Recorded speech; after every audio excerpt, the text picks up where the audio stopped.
Assalamualaikum warahmatullahi wabarakatuh. Perkenalkan, nama saya Sukarni Sulawati dari Prodi Hukum Tata Negara dengan nomor induk mahasiswa 2020002 13023, mahasiswa semester 4, Fakultas Syariah dan Hukum. Tujuan saya membuat video ini untuk memenuhi tugas dari Pak Z Haryanto dengan mata kuliah Ilmu Perundang-undangan. Langsung saja, di sini saya ingin menjawab beberapa soal. Yang pertama yaitu jelaskan yang dimaksud dengan perundang-undangan dan peraturan perundang-undangan. Yang pertama, perundang-undangan. Perundang-undangan adalah peraturan yang tertulis yang dibuat oleh lembaga negara atau pejabat yang berwenang dan mengikat secara hukum. Yang kedua, peraturan perundang-undangan. Menurut pasal 1 angka 2 Undang-Undang Nomor 12 Tahun 2011 tentang peraturan perundang-undangan. Peraturan perundang-undangan adalah peraturan tertulis yang memuat norma hukum yang mengikat secara umum dan dibentuk atau ditetapkan oleh lembaga negara atau pejabat yang berwenang melalui prosedur-prosedur yang ditetapkan dalam peraturan perundang-undangan. Peraturan perundang-undangan di Indonesia harus berdasarkan Pancasila, yang merupakan sumber hukum negara. Soal yang kedua, jelaskan hubungan antara negara hukum dan ilmu perundang-undangan. Hubungan antara negara hukum dan ilmu perundang-undangan sangatlah erat. Peraturan atau negara hukum secara resmi dianggap saling mengikat yang dikukuhkan oleh penguasa atau pemerintahan. Karena dalam suatu negara, ilmu perundang-undangan berfungsi untuk mengatur kehidupan warga negara dalam menciptakan keamanan dan ketertiban masyarakat. Jelaskan yang dimaksud dengan norma, isi norma, jenis norma, dan tujuan norma. Yang pertama yaitu norma.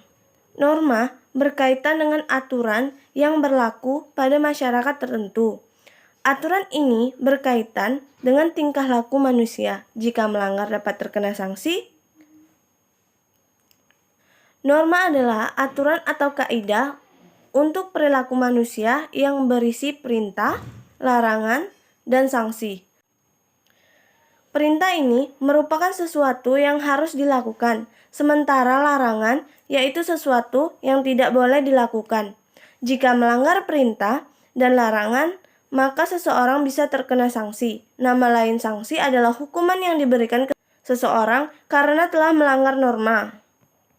Pengertian norma mengutip dari buku Kewarganegaraan yang ditulis oleh Emi Yunita Rahma Pratiwi. Norma adalah pedoman perilaku untuk melangsungkan kehidupan bersama dalam suatu kelompok. Norma bisa juga disebut sebagai petunjuk yang dibenarkan oleh kelompok untuk menjalani interaksi sosial. Perbedaan antara nilai sosial dan norma sosial terdapat pada sanksinya. Seseorang yang melanggar norma akan dikenakan hukuman. Norma adalah aturan yang tumbuh dan berkembang dalam masyarakat, berfungsi sebagai pengendali dalam hidup. Aturan ini berisi petunjuk yang sifatnya mengikat dan wajib ditaati. Selanjutnya isi norma. Isi norma berisi sebuah perintah atau larangan yang ditetapkan berdasarkan kesepakatan bersama untuk mengatur setiap perilaku manusia di dalam masyarakat guna mencapai ketertiban dan kedamaian. Ada 4 poin penting dari isi norma, yaitu kaidah, tingkah laku manusia, perintah berisi larangan, dan sanksi. Selanjutnya jenis-jenis norma. Berdasarkan jenisnya, norma terbagi menjadi norma agama, norma kesusilaan, norma kesopanan, norma kebiasaan, dan norma hukum. Berikut penjelasan dari saya. Norma agama adalah jenis norma yang berdasarkan akidah atau aturan yang ada di dalam agama. Norma ini sifatnya mutlak dan penganutnya harus menaati aturan dalam agama tersebut. Jika tidak, seseorang akan kehilangan iman dan keyakinannya. Ajaran agama memberikan keselamatan di dunia dan akhirat. Jika dilanggar, nantinya akan mendapat hukuman di akhirat. Contoh norma agama yaitu beribadah, sesuatu dengan keyakinan, berdoa, melakukan hal positif, mematuhi orang tua, dilarang membunuh, mencuri, dan menipu. Norma kesusilaan. Norma ini berdasarkan hati nurani atau akhlak manusia dan sifatnya umum. Arti umum yaitu setiap orang memilikinya meski bentuknya bisa berbeda. Norma kesusilaan berkaitan dengan nilai kemanusiaan. Jika melanggar, akan terjerat hukum pidana dan sanksi di masyarakat. Contoh kasus yang melanggar norma kesusilaan yaitu pengkhianatan, pelecehan seksual, penyimpangan perilaku yang membuat masyarakat menolak seseorang. Yang ketiga, norma kesopanan. Norma kesopanan, asal norma kesopanan dari tingkah laku masyarakat yang berlaku di daerah tertentu. Norma ini bersifat relatif. Artinya, penerapannya bisa berbeda satu sama lain. Contoh dari norma kesopanan yaitu siswa tidak memakai perhiasan dan riasan terlalu mencolok ketika sekolah, mengucapkan terima kasih setelah mendapatkan bantuan, meminta maaf jika berbuat salah kepada orang lain, tidak memakai pakaian dan riasan yang berlebihan ketika menghadiri pemakaman.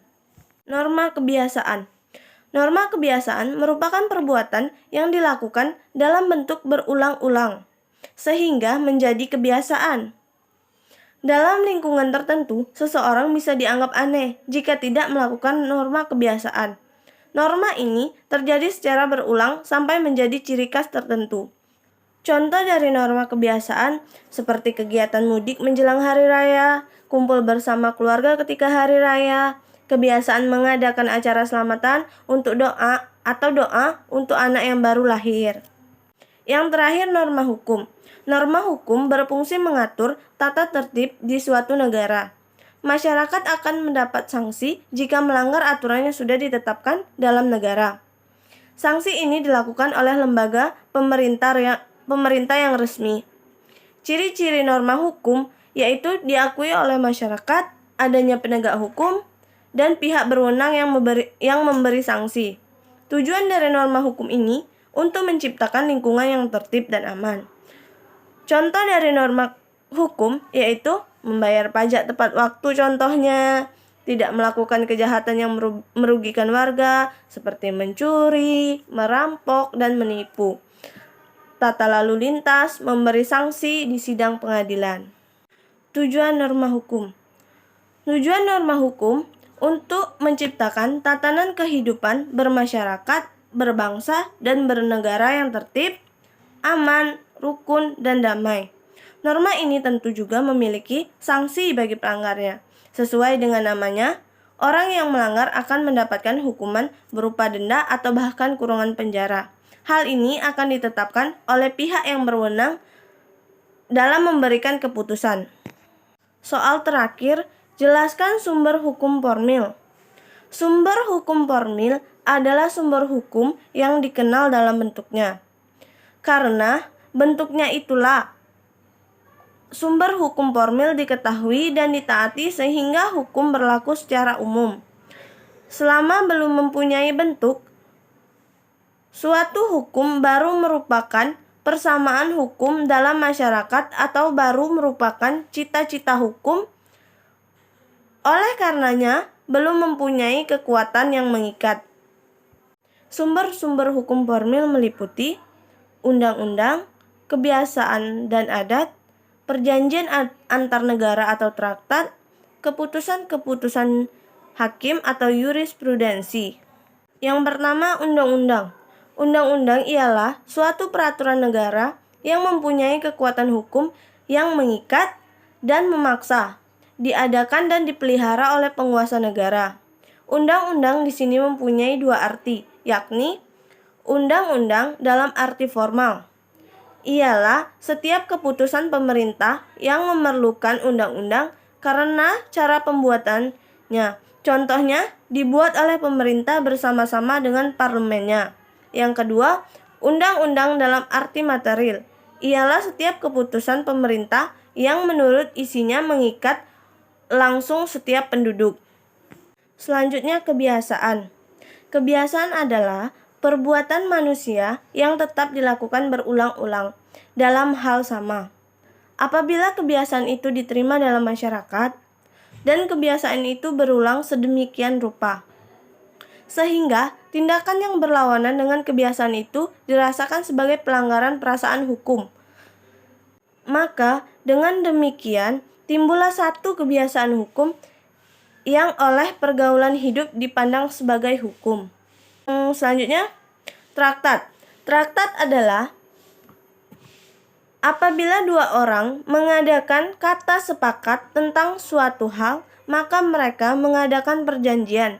Akibat dari perjanjian inilah bahwa pihak-pihak yang bersangkutan terikat pada isi perjanjian yang mereka adakan atau disebut dengan pasca stans servanda, yang berarti bahwa perjanjian mengikuti pihak-pihak yang mengadakan perjanjian yang harus ditaati dan ditepati. Yang terakhir, keputusan hakim atau jurisprudensi. Keputusan hakim yang berisikan suatu peraturan sendiri berdasarkan wewenang yang diberikan oleh pasal 22AB menjadilah dasar keputusan hakim untuk mengadili perkara yang serupa, dan keputusan hakim tersebut lalu menjadi sumber hukum bagi pengadilan. Jadi, jurisprudensial adalah keputusan hakim terdahulu yang sering diikuti dan dijadikan dasar keputusan oleh hakim mengenai masalah yang sama. Baiklah, itulah sedikit penjelasan secara singkat dari saya mengenai sengketa yang pernah terjadi di Indonesia. Kurang dan lebihnya saya mohon maaf. Kepada Allah saya mohon ampun. Saya akhiri, wabillahi taufiq wal hidayah. Wassalamualaikum warahmatullahi wabarakatuh.